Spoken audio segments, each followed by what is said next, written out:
Penguin Random House Audio presents A Few Days Full of Trouble. Revelations on the Journey to Justice for My Cousin and Best Friend, Emmett Till, by Reverend Wheeler Parker Jr. and Christopher Benson. Read for you by J.D. Jackson. To my lovely wife of 55 years, Marvel McCain Parker. And ye shall know the truth, and the truth shall make you free. John 8, verse 32. Introduction. July 12, 2018. Breaking news.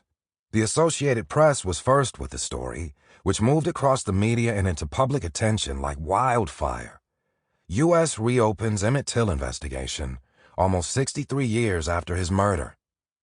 According to this story and the others that followed, the FBI had reopened the Emmett Till murder investigation, an investigation conducted between 2004 and 2006, looking into a grisly lynching that had occurred in 1955. There was no conviction in the 1955 murder trial, no indictments handed down by a Mississippi grand jury in 2007 after that part of the FBI investigation. No more hope for justice. The cold case had grown even colder, and it seemed like nobody ever would answer for Emmett. Now, in July 2018, according to the news, things were heating up all over again.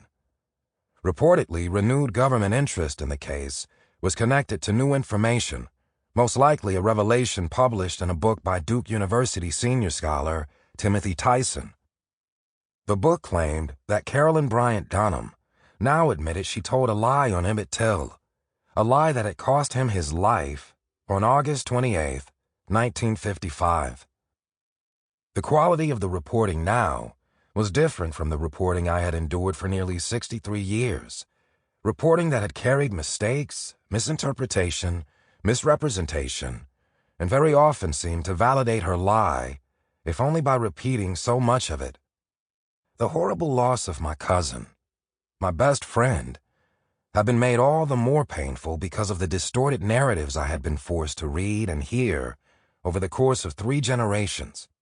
Now there would be new action according to stories reported with greater care and context by the AP, the Washington Post, the New York Times, and echoed by so many other conversations.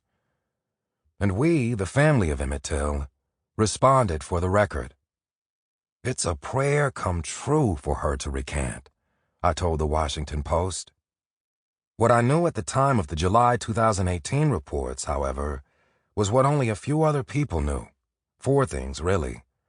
First, the Emmett Till case launched by the federal government in 2004 never had been closed. Not completely, anyway. Several years of research, interviews, document analysis, and autopsy, and a grand jury inquiry, and no conclusion. So the dormant case, at least the FBI investigation, really hadn't been reopened in 2018 as reported. Maybe just reawakened, nudged a little. Second, while this latest phase of the investigation was news in the summer of 2018, the information presented by the stories actually had been revealed in a federal report earlier and published on the U.S. Department of Justice website that year in March, 4 months before the media reports were published.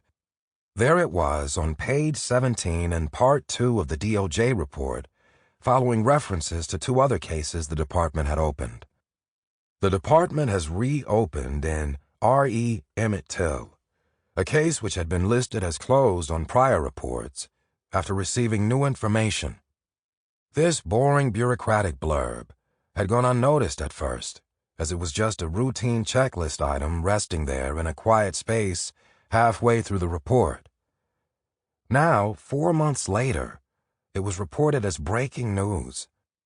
But even more, that March announcement came a year after several surviving Till family members and I had attended a meeting with government officials in Oxford, Mississippi, a meeting to discuss the case, to consider a way forward.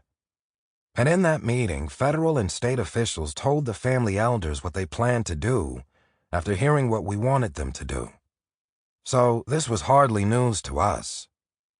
This came as no surprise to members of the family, cousin Erica Gordon Taylor told the Washington Post. Third, the July 2018 media reports pointed to the investigation's potential focus on Carolyn Bryant Donham, who years earlier as Carolyn Bryant had been at the center of it all. The lies that led to Emmett's brutal lynching, the lies that framed him and provided the justification for his murder in the racist culture of the Mississippi Delta. Still, she only represented half of the equation. For quite some time, I had known about the other half, a revelation hidden inside a revelation, and had promised to keep quiet while the government investigators and lawyers looked into every aspect of it. Not even all our family members could know that other part, given concerns that any leak could affect the outcome. Fourth, the way forward in this latest phase of the investigation, the reawakening, the nudging, was what some people might call ironic. I prefer to call it divine intervention.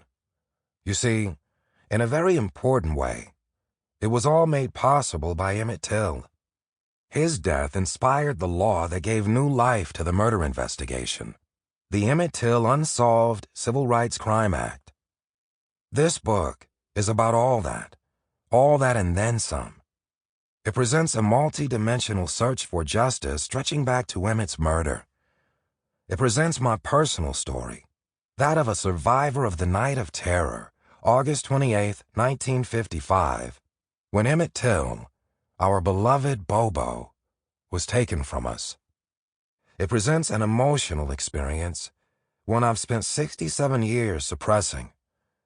And it presents a process toward healing, one I share with so many family survivors of horrific spectacles. The photographed lynchings of the last century by criminals in hoods, and today's video-recorded murders executed by criminals with badges. I have come to recognize that the story of Emmett Till is larger than Emmett Till himself, larger and longer lasting than even our family's cries for justice. It is the story of power, and the way that power is used to put Black people in our place in society, the way it is used to keep us there, the way it is used to punish us when we step out of our assigned place. Bird-watching in Central Park, jogging in Georgia, standing our ground, protecting our home, our castle in Louisville, playing with a toy gun in a public park in Cleveland, walking through a gated community at night. Or yes, this too, pulling a childish prank at a tiny store in Money, Mississippi.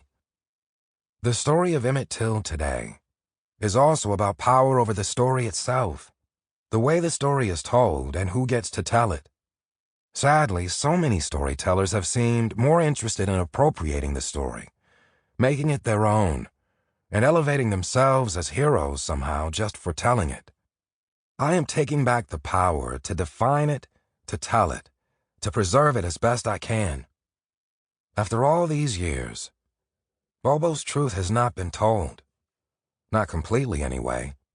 This book is an attempt to accomplish that, and in that to achieve some measure of justice, if only because we clear the record of so many errors and out-and-out lies in a number of the stories about Bobo, the Emmett Till I knew so well. His mother tried to take back his story just before she died in 2003. She wrote in her book, published after her death, that when many people wanted to tell the story, they would use her name, Emmett's name, and then write about themselves. She wanted us to know her son. She wanted us to know what was taken from her with his murder, and what was taken from all of us in the absence of justice for his murder. She remembered her son in loving ways.